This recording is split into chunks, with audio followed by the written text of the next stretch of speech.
Arashi, Prince of the Sky. Chapter 8. The Wise. Nanabe sat cross-legged in her old room. She was meditating, trying to find answers to the dreams she was having. Dreams about fear. Ever since arriving in New York again, she was quite certain that the time would soon come for fear to rear its ugly head. She sat in silence as she allowed the memories to flood her mind. Shamari! She could hear herself calling his name, but he refused to answer. Shamari, come on, stop playing games. You're being a brat. Shamari was hiding in a tree a few yards away, giggling to himself. He was happy to have found another spot to hide from his big sister. She was remembering the day her grandfather lost his battle with fear 15 years ago. You freaking brat. God, I can't stand when you act like this. You're gonna make me late for my game. She remembered it like it was yesterday. She was 15 years old, and at the time an A+ student, top of her class, volleyball captain, and self-proclaimed overachiever. She loved to challenge herself and test her limits. Thoughtful and effortless, she longed to heal the world from its suffering and teach others to harness their full potential. Her first role in life, however, and probably the most challenging, was being the big sister to Shamari. He was 10 years old, class rebel, underachiever, prankster, and all-around troublemaker. They couldn't be more opposite. However, as annoying as Shamari is, he is kind at heart, and his spirit is tender. She remembered he dealt with a lot growing up. His way of coping was making crude jokes and being a wise ass. But most of his time was spent alone in the forest or by the water. He longed to live on a boat in the middle of the sea. Their mother and father were killed in a car accident when he was only 7. He went to therapy to help, but his longing for his mother still kept him up at night, haunting him with the same questions over and over again. Shamari waited to see if she was gone, and then began to make his way down the tree, but his foot slipped, and he found himself falling face first to the ground below. He let out a yelp and closed his eyes, ready for impact, but it never happened. He opened his eyes to see that he was levitating a foot off the ground. He saw a pair of sneakers walking up to him and noticed her standing over him. She then released the energy on him and dropped him to the ground with a thud. Oh, hey, not nice. I just saved your life, you brat. She yanked him off the ground. Oh, yeah, that's right. Thanks, Ma. Hey, your powers are improving. He knew that she was working on the control of her spirit abilities. The manipulating of matter was her specialty, but she grew stronger every day and was able to expand her mind to places she's never been before. She dusted him off and smudged the dirt from his face. Nanabe was never mad for too long.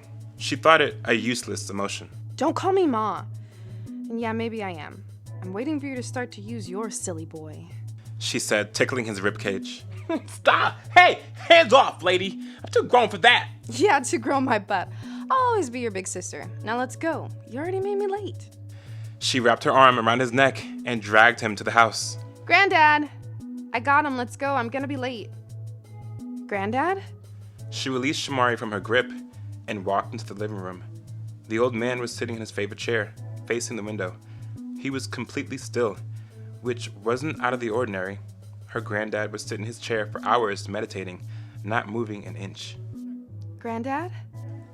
She walked up to him timidly. Normally, he would hear her and reply, but she felt like something was different this time. Granddad, aka Salem Wise, was the smartest man she knew. He was kind and fair, and always encouraged her to travel the world and the stars. The world is your playground when you walk without fear. He would always say. He taught her everything about meditating and practicing her gifts. Developing her spirit powers was a daily routine. After the trauma of dealing with her parents' death, her powers needed to be kept under control.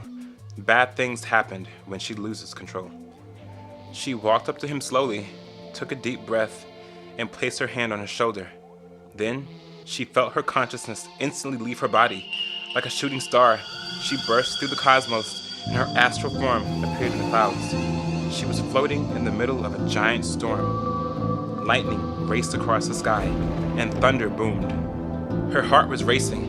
She'd never been thrust into such chaos before. She looked around and saw figures floating just above her. She could see one of the people as her granddad, Salem. Come, child. She could hear his voice in her head. She started moving slowly towards the group of elders, still getting used to moving in this spirit form. She felt like she was moving through water. She just had to keep in mind what her granddad always told her. Believe in the glow. The howling of the wind was so wicked, she could almost hear it moaning. She reached her granddad and the other elders. They wore dark blue cloaks that looked and flowed like satin, and all their eyes were glowing a bright white. Granddad, what is this? What's happening? Fear, my child. Fear has grown too massive for the world and has invaded the realm of spirits and threatens the very existence of life on Earth and life after death. Fear? It's an actual thing? Indeed, my child. The spirit of fear is as real as you and me. It feeds off the fear we carry in our hearts and transforms it into nightmares. In their waking life, this creature is darkness incarnate and a master of disguise and manipulation. Without fear in your heart, it has no way of controlling you. But be aware now, Nanabe. Fear has materialized in the physical realm and has the power to destroy. Salem paused and pointed up towards the moon. Just peeking between the storm clouds, she saw it. Fear itself, a giant looming shadow creature. It appeared to have antlers like a stag and giant glowing red eyes and a shimmering black diamond on its forehead. It was lurking, staring them down. Granddad, what do you need me to do? Give me your hand, child. He held out his hands with his palms up, and she placed her hands in his. She felt a surge of energy, and an image appeared in her mind. The image of a little girl who appeared to be around Shimari's age. Summon every ounce of courage you can muster, Nanabe. Travel south to the Niagara Falls and find this girl. She is the key to turning this tide. Help her in any way you know how. Ishara? Yes. Salem released the image from her mind and squeezed her hands tightly. I am sorry I won't be there, my brave girl. Remember all that I have taught you, and take good care of your brother. Make sure he doesn't go down the wrong path. Granddad, what will happen to you? Why aren't you going to be there? I am needed here, my child. Don't cry. I will always be with you. Always. She let go of his hands and hugged him. She could feel his spirit so strongly. She didn't want to let go. Then the creature let out a screeching cry that nearly knocked her back into her body. Salem! It's now or never! Go now, Nanabe. Get to Ishara. We will hold it off for as long as we can. Go! He touched her forehead and sent her sailing backward as he and the other elders all started to glow, their bodies turning into pure light energy. Almost as if in slow motion, she could feel her consciousness drift back into her body, watching her granddad and the other elders surge towards the creature like fireworks. There was a blast of pure light, then black.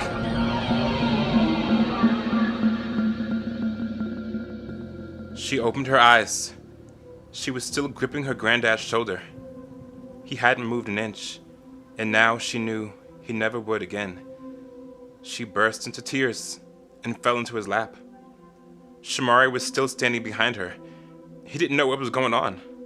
Nana, what's wrong? It was quiet in the house. The birds stopped chirping and the wind stopped blowing. He walked over to where his granddad sat and looked at his peaceful, resting face and exploded in anger. So you're leaving us too now, huh? That's it? That's all you had? That's all you had in you? Wake up, you bastard! Wake up!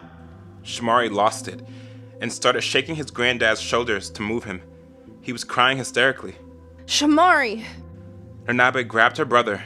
He tried to fight her, but she held onto him tight until he was too tired to fight anymore. She had to be strong for both of them.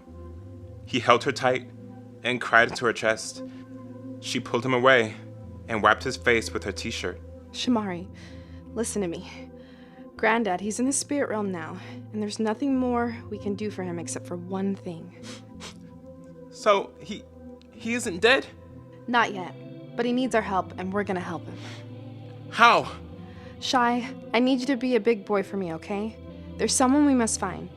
I know Granddad taught you about the history of our family. Do you remember? That we're guardians? Exactly. That's why we have special powers. We are guardians of the sky spirits. When they need us, we show up. And now it's time for us to show up, Shy. But, Nana, I don't have any powers. Of course you do, Shy. You just don't know how to use them yet. But I will teach you, okay? I'll teach you everything I know, but you have to be responsible. I'll do my best, I guess. Where are we going? Niagara Falls. She could hear her 15-year-old self saying. She opened her eyes as the memory faded, and she was back in her room. She wiped the tears from her face. The vividness of the memory was almost overwhelming. She remembered it like it was yesterday. What is love without sacrifice? She pondered. She thought about Ishara and her granddad giving up their lives for the good of the human race. But it wasn't for the human race. It was for them. It was for their loved ones. Everyone else just happened to benefit. She felt a heaviness of responsibility fall on her shoulders, and a whisper danced in her mind. You'll know when the time is right. I hope you're right. Taking a deep breath, she stood up and dialed a number into her phone. It answered on the first ring. Yes, everything is going according to plan. She said into the phone, keeping her faith alive. End of chapter 8.